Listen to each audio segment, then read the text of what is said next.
L'anime commence par nous présenter Keki Kiryu, un étudiant en 2e année de lycée qui souhaite vraiment avoir une petite amie. Un jour, il reçoit un message de sa senpai, Tokihara Sayuki, qui lui demande de la retrouver dans la salle du club de calligraphie après les cours. Lorsqu'il la rejoint, Sayuki s'interrompt pour dire que la période du lycée pourrait être une belle expérience qu'ils ne retrouveront jamais, et qu'elle ne comprend donc pas pourquoi il devrait la gâcher avec des corvées stupides comme nettoyer la salle du club. Keki lui répond que c'est simplement parce qu'elle l'a salie, et l'on se rend compte que la salle du club est en désordre. Sayuki n'a appelé Keki que pour qu'il l'aide à nettoyer. Sayuki s'indigne et s'exclame que si la société doit nettoyer pour survivre, alors elle devrait simplement disparaître. Elle est interrompue par Koga Yuika, une élève de l'année inférieure, qui sort de la pile de déchets et lui reproche d'être la cause de la difficulté du nettoyage. Sayuki rétorque que ce n'est pas son problème, car elle ne fait même pas partie du club. Koga s'excuse en disant qu'elle ne peut quand même pas rester les bras croisés pendant que Keki souffre sous l'oppression d'une sorcière maléfique comme elle. À ce moment-là, Mao Nanju, une camarade de classe de Keki, les interrompt en se plaignant qu'elle ne cesse de se disputer et n'aide pas du tout à nettoyer. Mao leur ordonne de commencer à nettoyer, car elle veut rentrer chez elle rapidement et trouve gênant d'avoir à aider au nettoyage. Keki la rassure et l'informe qu'il a amené une aide puissante, sa petite sœur, Mizuha Kiryu, qui semble avoir une grande passion pour le nettoyage et se réjouit de voir autant de déchets dans la salle du club. Avec l'aide de tout le monde, la salle est impeccable en peu de temps, et Keki félicite sa sœur pour son aide. Il sourit et explique qu'il apprécie vraiment tous les moments passés à travailler dur ensemble, se couvrant d'encre et formant une équipe. Il demande alors si ce n'est pas un beau moment de jeunesse, et toutes les filles s'arrêtent pour y réfléchir, étant d'accord avec lui. Sayuki propose alors de finir de ranger, mais Keki remarque les cernes sous ses yeux et suppose qu'elle a travaillé sur sa présentation pour le concours sans dormir. Keki parvient à la convaincre de le laisser terminer de ranger et demande à toutes les filles de rentrer chez elle. Keki quitte la salle quelques instants pour se débarrasser des déchets, et en revenant, il est surpris de voir une lettre accompagnée d'un mystérieux vêtement. En ouvrant la lettre, il découvre qu'il s'agit d'une déclaration d'amour qui lui est adressée. Cela le remplit de joie, car l'amour est enfin entré dans sa vie, et il est temps de mettre fin à sa vie solitaire et sans joie. Cependant, la lettre n'a pas de signature, et en examinant le vêtement, Keki est horrifié de découvrir qu'il s'agit en réalité d'une culotte. Toute la nuit, Keki passe son temps à réfléchir à la signification possible de la culotte, et le lendemain, il en parle même à Shuma Akiyama, son meilleur ami. Mais Shuma n'a aucune idée de ce que cela signifie, et il ne fait que commenter que tout cela semble un peu immature pour quelqu'un de leur âge. Keki est d'accord et se demande si elles ont peut-être été laissées par accident, comme une Cendrillon maladroite. Shuma suggère d'appeler cette mystérieuse fille Cendrillon puisqu'elle a laissé ses sous-vêtements à la place de sa chaussure. Keki rétorque que c'est un nom horrible, mais Shuma lui souhaite bonne chance dans sa recherche. Il l'aide en lui expliquant que, puisque la lettre était dans la salle de son club, cela réduit la liste des suspects, laissant entendre que Cendrillon fait probablement partie de l'équipe de nettoyage, ce qui signifie que cela pourrait être Sayuki, Koga, Mao, ou même Mizuha, sa petite sœur. Keki exclut Mizuha de la liste des suspects pour des raisons évidentes, donc le doute reste parmi les 3 premières filles. Keki décide d'aller rendre la clé de la salle du club en pensant que personne n'est entré dans la salle après qu'il l'ait fermée, donc il pourrait peut-être chercher des indices là-bas. Cependant, en chemin, Sayuki le croise et lui dit qu'elle se chargera de rendre la clé. Keki reste pensif et pense que si Sayuki est Cendrillon, alors la clé doit être un sujet de préoccupation pour elle, ce qui pourrait la faire réagir. Keki lui rend la clé, mais Sayuki remarque les cernes sous ses yeux et l'invite à faire une sieste dans la salle du club.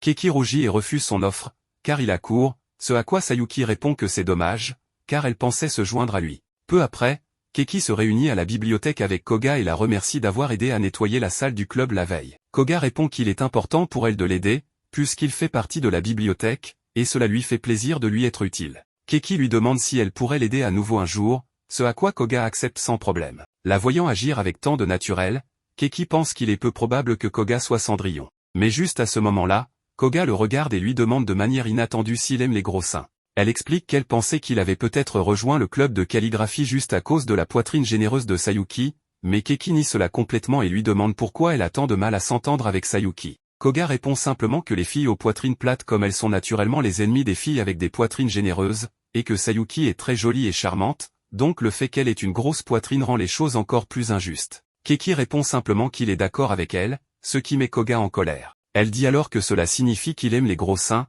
et elle coince Keki avec un gros livre sur l'une des étagères avant de partir. Elle lui fait remarquer que les filles ne font pas de choses cruelles aux garçons qui ne les intéressent pas, ce qui laisse Keki très confus malgré l'indice clair. Peu après, lors d'un match de basket, Keki raconte à Shuma ce qui s'est passé avec Sayuki et Koga. Shuma lui dit simplement que ça ne le surprendrait pas que l'une d'elles soit Cendrillon. Pendant le match, Keki remarque à quel point Shuma est populaire auprès des filles et dit qu'il l'envie, car les filles n'ont aucune raison de s'intéresser à lui. Shuma lui demande alors pourquoi il est toujours aussi gentil avec Sayuki et Koga. Keki répond naturellement que, s'il voit une fille en difficulté, il est normal de l'aider. Shuma lui dit que c'est précisément la raison pour laquelle les filles ont certainement des raisons de s'intéresser à lui. Keki reste pensif au milieu du match, et à ce moment-là, il remarque que Mao le regarde clairement en rougissant. Mais cela le distrait, et il est soudainement assommé par le ballon de basket, ce qui le laisse inconscient. Lorsqu'il se réveille, il est surpris de voir Mao assise à côté de lui dans l'infirmerie. Mao s'excuse en disant qu'elle s'ennuyait simplement et c'est pourquoi elle l'accompagne,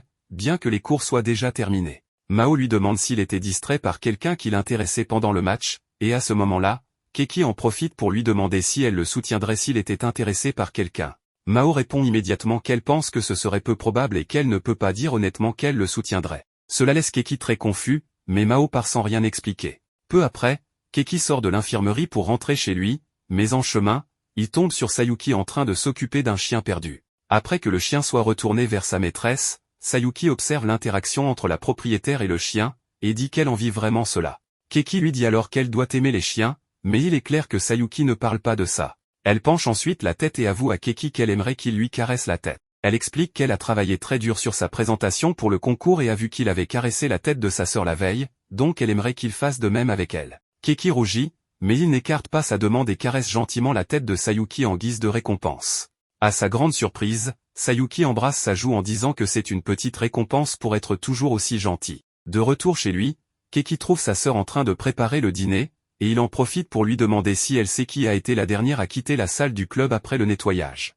Mizuha réfléchit un moment et répond que, si elle se souvient bien, la dernière à être partie était Sayuki. Cela ajoute au soupçon de Keki, qui passe la journée suivante à tourner en rond dans l'école en se demandant comment l'affronter. Keki se demande s'il n'y a pas un moyen plus naturel de lui demander, comme lui proposer un rendez-vous ou quelque chose de ce genre. Juste à ce moment-là, Sayuki apparaît, ayant entendu ce qu'il a dit, et lui demande s'il veut sortir avec elle. Keki est surpris de la voir soudainement, mais à sa grande surprise, Sayuki accepte immédiatement de sortir avec lui. Ils vont donc dans un petit café où Keki lui offre une glace, et il observe Sayuki profiter pleinement de leur sortie. Sayuki avoue qu'elle lui est vraiment reconnaissante pour tout ce qu'il a fait, car sans lui, le club de calligraphie aurait été démantelé l'année précédente, il était sur le point de s'effondrer, et il a été le seul à accepter de le rejoindre, ce qui l'a rendu vraiment heureuse ce jour-là. Sayuki lui demande s'il regrette de s'être joint au club, puisqu'il n'était même pas intéressé par la calligraphie. Keki la rassure et lui assure qu'il ne regrette pas, car chaque fois qu'il est avec elle, il finit par s'amuser et la respecte beaucoup en tant que senpai. Cela rend Sayuki très heureuse et satisfaite. Mais après un moment de silence, Keki décide de lui demander si elle ne lui cacherait pas quelque chose, faisant référence à un éventuel sentiment spécial qu'elle pourrait avoir à son égard. Sayuki est très choquée par sa question, mais sans dire un mot, elle quitte le café en courant. Cela amène Keki à se demander si elle est vraiment Cendrillon, mais il n'a pas l'occasion de le lui demander, car pendant les jours suivants, Sayuki l'évite complètement et refuse de lui parler. Après l'avoir poursuivie pendant un moment, Keki parvient finalement à la rattraper en fin de journée et la bloque contre le mur pour l'empêcher de s'échapper. Là, Keki décide de jouer sa dernière carte et lui déclare qu'il connaît déjà son secret. Confirmant ses soupçons, Sayuki ne dit rien et lui demande depuis quand il le sait. Keki répond qu'il l'a remarqué récemment, car, bien qu'il n'en soit pas totalement sûr, il a commencé à douter à cause de son comportement. Sayuki se décourage et lui demande s'il la déteste maintenant qu'il l'a découverte, mais Keki lui assure que ce n'est pas le cas. Bien qu'il ait été surpris au début, il ne pense pas que ce soit une mauvaise chose, et cela le rend même heureux. Sayuki sourit et l'invite à se rendre dans la salle du club le lendemain, car elle a quelque chose d'important à lui dire. Le jour suivant, lorsqu'il se retrouve dans la salle du club après les cours, Sayuki lui confie qu'il pourrait être celui qu'il accepte pour ce qu'elle est vraiment et lui demande de fermer les yeux. Keki s'exécute, mais en rouvrant les yeux, il a une surprise inattendue, Sayuki a enlevé sa chemise et porte un collier de chien, le suppliant de la transformer en son animal de compagnie. Keki ne comprend clairement rien, et Sayuki insiste simplement pour qu'il devienne son maître et la traite comme son animal de compagnie. Sayuki avoue alors qu'elle est une perverse masochiste et qu'elle a toujours rêvé d'être son animal de compagnie pour qu'il puisse la discipliner toute la nuit. Ne comprenant toujours pas, Keki rejette immédiatement l'offre en disant que c'est impossible. Peu de temps après, grâce à une enseignante, Keki découvre que le jour où Cendrillon a laissé sa lettre, la salle du club a été trouvée ouverte alors qu'il l'avait clairement fermée à clé. En discutant avec Shuma, ce dernier suggère que Cendrillon devait être caché dans la salle lorsque Keki a trouvé la lettre. Cela signifie que, pendant les 10 minutes où il s'était absenté,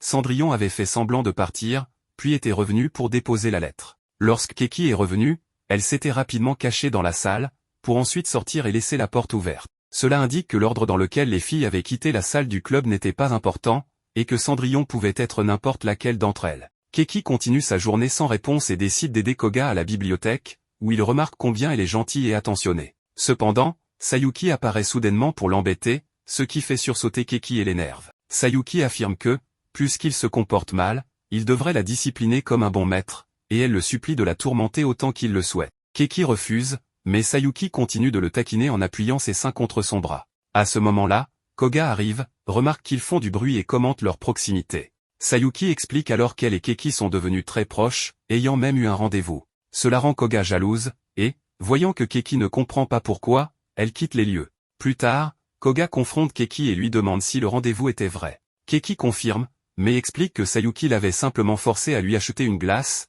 et qu'il ne considère donc pas cela comme un vrai rendez-vous. Koga lui demande alors s'ils sortent ensemble officiellement, et Keki, remarquant qu'elle semble affectée, lui demande comment il pourrait la réconforter. Koga lui propose immédiatement de sortir avec elle le dimanche. Le protagoniste ne peut pas refuser, et il accepte. En suivant les conseils de sa sœur Mizua, Keki arrive tôt à son rendez-vous. Dès qu'il voit Koga, il la complimente sur sa tenue et sa coiffure, sincèrement impressionné par sa beauté sans uniforme. Ils vont au cinéma, puis mangent dans un fast-food. Après avoir discuté du film, ils vont faire du shopping, et Koga, contente de la journée, félicite Keki pour son attention. Keki admet qu'il est dépassé, car c'est son tout premier rendez-vous. Cela rend Koga très heureuse, puisqu'elle est la première fille avec qui il sort. Cependant, alors qu'elle est au bain, Koga se fait harceler par un groupe de garçons, et Keki intervient pour la secourir. En guise de remerciement, Koga lui donne un baiser sur le front. À leur retour, Koga s'endort sur l'épaule de Keki, et ils commencent à imaginer leur journée future ensemble, se demandant si elle pourrait être Cendrillon. Le lendemain, Keki explique à Shuma qu'il n'a toujours pas trouvé si Koga est Cendrillon, car il était occupé à vivre sa première vraie sortie. Puis, il reçoit un message de Koga lui demandant de la rejoindre dans l'entrepôt de la bibliothèque après l'école. Là, Koga avoue qu'elle a toujours eu un sentiment spécial pour lui et espérait qu'il pourrait la considérer comme l'élu. Tout à coup, elle lui demande de devenir son esclave. Keki, complètement perdue, est persuadée par Koga que cela devrait être un honneur de servir une fille aussi mignonne qu'elle. Pour le récompenser, elle retire ses sous-vêtements et les lui tend. Keki, choquée, lui dit que seules les personnes perverses apprécieraient cela. Koga, mécontente de sa réponse, le réprimande et le pousse au sol, décidant de le punir en mettant ses sous-vêtements dans sa bouche. Koga est très excitée par la situation, mais, avant d'aller plus loin, elle s'aperçoit que Keki s'est simplement évanouie. Le lendemain matin, Keki se réveille terrifié après avoir fait un cauchemar au sujet de ce qui s'est passé. Il retourne à l'école, pensif, car ni Koga ni Sayuki ne semblent être Cendrillon. La dernière suspecte serait Mao, mais il n'a pas le temps de trop y réfléchir car il trouve une note de Koga dans son casier, accompagnée d'un de ses soutiens-gorge. Peu après, ils se rencontrent, et elle explique que c'était la seule façon de le contacter puisqu'il l'avait évité tout ce temps. Koga insiste à nouveau pour qu'il devienne son esclave, mais Keki refuse sans hésitation. Néanmoins, Koga lui assure qu'elle peut le dresser et faire en sorte qu'il devienne un bon esclave, et que cela deviendrait sa seule source de bonheur dans la vie. Cette conversation pousse Keki à paniquer, et il s'enfuit en courant, ayant l'intention de rentrer chez lui. En rouvrant son casier, il découvre quelque chose de pire que le soutien-gorge, une photo de lui embrassé par Sayuki, à moitié nu, qui semble avoir pris la photo après qu'il se soit évanoui. À côté de la photo, une note de Sayuki lui ordonne de se rendre immédiatement à la salle du club, sinon elle diffusera la photo sur internet en utilisant son vrai nom. Pris de panique, Keki se rend immédiatement à la salle du club, où il trouve Sayuki vêtu d'un uniforme de domestique révélateur. Ne comprenant rien à la situation, Keki demande à Sayuki de s'expliquer. Elle répond qu'elle a lu un livre sur le dressage de chiens et a pensé que le rôle de domestique était l'équivalent le plus proche d'un véritable chien. Keki, toujours confus, lui demande de se changer, mais Sayuki répond qu'elle ne peut pas car elle est menottée. Lorsqu'il lui demande la clé, elle explique qu'elle est tombée dans son décolleté et qu'il devra la récupérer lui-même. Elle ajoute qu'elle ne portera pas plainte et ne lui demandera pas de rendre des comptes, et qu'elle ne le filme pas. Keki trouve cela très suspect et décide qu'il serait plus sage d'aller chercher une autre fille pour l'aider, mais Sayuki l'arrête, expliquant qu'elle doit aller urgemment aux toilettes. Après un moment de débat intérieur, Keki décide de récupérer la clé dans le décolleté de Sayuki pour la libérer. Une fois libre, Sayuki le remercie et supprime la photo compromettante, comme elle l'avait promis. Keki lui demande pourquoi elle a fait cela, et elle explique qu'elle s'est sentie abandonnée lorsqu'il a cessé de lui rendre visite. Sayuki affirme que les animaux de compagnie deviennent anxieux s'ils ne voient pas leur maître. Elle lui demande une fois de plus de devenir son maître, en précisant qu'elle le laissera faire tout ce qu'il veut avec elle, y compris des choses que les filles normales ne feraient pas. Keki, encore une fois, est pris dans un débat mental, mais finit par s'enfuir en criant qu'un tel arrangement nécessite de l'amour. Le jour suivant, Keki commente avec Shuma qu'il ne croit pas que Sayuki ou Koga soient Cendrillon. Shuma suggère alors que Mao pourrait être la dernière candidate possible, car il a remarqué qu'elle le regarde souvent et rougit. Keki réfléchit à cette possibilité, mais lorsqu'il croise le regard de Mao, il voit qu'elle le fusille du regard, visiblement en colère contre lui, ce qui le laisse confus. Plus tard, Keki reçoit un message de Sayuki, lui demandant de se rendre à la salle du club après les cours. Il accepte de s'y rendre pour éviter qu'elle ne fasse quelque chose de terrifiant. Cependant, en chemin, Koga apparaît soudainement et lui tend un piège, l'attachant à une chaise. Elle tente d'en profiter, mais Sayuki arrive juste à temps pour l'arrêter, et une bagarre éclate entre les deux filles. Alors que Keki est impuissant face à la situation, Mao entre dans la salle, l'emmène hors du club, toujours attaché à la chaise, et le libère peu après. En privé, Mao exprime sa colère, reprochant à Keki d'être trop gentil et permissif avec les autres filles. Keki, surpris par son comportement, lui demande pourquoi elle est si en colère, ce qui la rend nerveuse. Finalement, Mao finit par avouer qu'elle ne supporte pas de le voir avec d'autres filles, tout simplement parce que cela lui déplaît.